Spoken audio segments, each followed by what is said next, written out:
Mismo el OIC General Manager del Zamcelco, Engineer Edgardo Ancheta, ella confirma na news team del pasado semana kay del mes de septiembre este año y alcanza na total de 508,000 de peso el bill de corriente na Masepla Transitory Site. Bien alto kumpara na di ila bill de corriente del mes de agosto que alcanza lang na 80,000 de peso.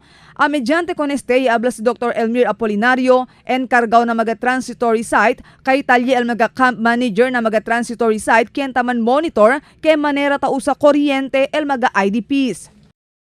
Sì, c'è in place CCM, Camp Management Kablagita, no?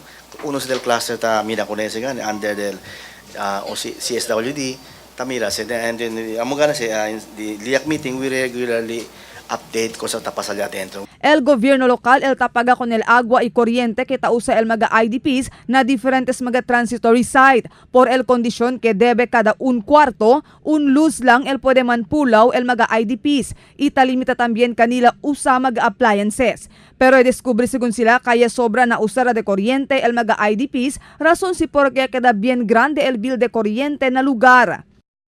Kaya tiene color TV, tiene electric fan, tiene radio component, tiene rice cooker, tiene washing machine, outlet, ceiling socket, ang sina si todo. So, allí si todo, kung niya pwede check con ese. Según con Apolinario, ay lleva ele con este asunto na local interagency committee para buscar maga solusyon con este asunto.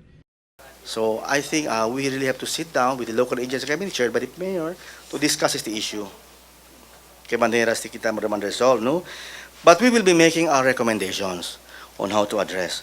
Mientras tanto, iabla si Apolinario, tiene pa total de 513 familia IDPs na Masepla 1 y total de 348 familia IDPs na Masepla 2 y 3. Mas grande según niya sa kuryente el Masepla 2 y 3 kumpara na Masepla 1.